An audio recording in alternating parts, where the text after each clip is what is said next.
بسم اللہ الرحمن الرحیم۔ منگولوں کے دور میں تین کردار سامنے آتے ہیں۔ نمبر 1 اولیاء کا کردار، جس کا ایک نمونہ آپ کے سامنے اسی سلسلے کی پہلی قسط میں آ چکا ہے۔ اس کا لنک آپ کو ڈسکرپشن میں مل جائے گا، وہ آپ ضرور دیکھ لیں۔ نمبر 2 مجاہدین کا کردار، اس کا ایک نمونہ آپ کے سامنے پیش کرنا مقصود ہے۔ مسلمان مجاہدین کو اگرچہ منگولوں سے بہت زیادہ نقصان اٹھانا پڑا، شہادتیں بھی بہت زیادہ ہوئیں، مسلمانوں کے کافی علاقوں پر منگولوں کا تسلط ہو گیا، حتیٰ کہ بغداد جو عباسی حکومت کا دارالخلافہ تھا وہ بھی منگولوں کے قبضے میں آ گیا۔ لیکن جب بغداد میں تباہی مچانے کے بعد ہلاکو خان کی فوج نے مصر کا رخ کیا، ہلاکو خان اس فوج کی قیادت خود نہیں کر رہا تھا، اس نے اپنا نمائندہ اور نائب بھیجا اس فوج کی قیادت کرنے کے لیے۔ منگولوں کی یہ فوج جب مصر پر قبضہ کرنے کے ارادے سے جا رہی تھی تو اس دوران مارکہ عین جالوت پیش آیا۔ اس مارکے میں مسلمانوں کے بہت سارے کمانڈر شریک تھے، ان میں نمایاں نام سلطان رکن الدین بیبرس کا ہے۔ بیبرس اس وقت بادشاہ نہیں تھے، مصر کے بادشاہ نے ان کی کمان میں فوج بھیجی تھی۔ یہ پہلا موقع تھا جب منگولوں کی فوج کو مسلمانوں کے ہاتھوں زبردست شکست ہوئی۔ اس مارکے میں منگولوں کی بہت زیادہ تعداد قتل ہوئی، جو بھاگ گئے ان کا بھی دور دور تک مسلمانوں نے تعاقب کیا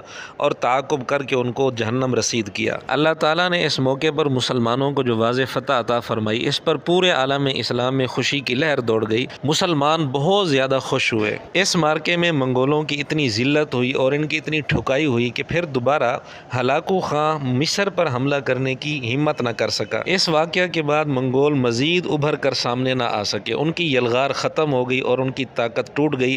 اسی واقعہ کے بعد ان کا زوال شروع ہو گیا۔ یعنی یوں سمجھیں کہ رکن الدین بیبرس اور مارکہ عین جالوت کافر منگولوں کے گلے کی ہڈی بن گیا۔ اور عین جالوت کا یہ واقعہ مشہور و معروف ہے، تاریخ کی بہت سی کتب میں موجود ہے، ویکیپیڈیا پر بھی موجود ہے، جو مرزا جہلمی کے نزدیک مستند ذریعہ ہے۔ تاریخ کی مشہور کتاب جس کے حوالے مرزا جہلمی بھی دیتا ہے، البدایہ والنہایہ، اس میں حافظ ابن کثیر رحمۃ اللہ علیہ نے بھی اس واقعہ کو درج کیا ہے۔ لکھتے ہیں عین جالوت میں مسلمانوں کا کافر منگولوں کے ساتھ بڑا سخت مارکہ ہوا۔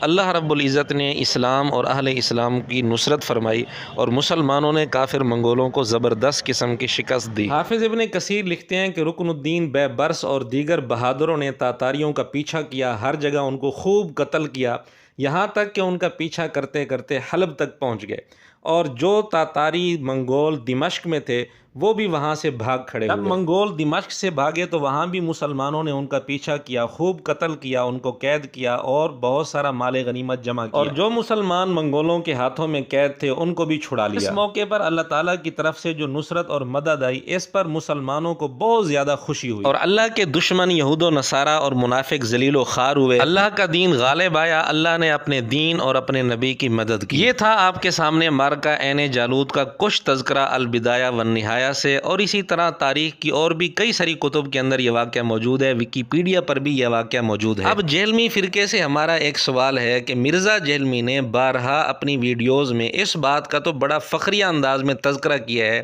کہ میرے کافر منگول آبا و اجداد نے مسلمانوں کو خوب کاٹا تھا، ذبح کیا تھا۔ ہم منگولوں کی اولاد ہیں، ان کو پتہ نہیں ہے منگولاں دے ہاتھ لگے نے تو اڈے سارے بابے منگولاں نے وڈے ہوئے نے، جتنے اولیاء اللہ نے،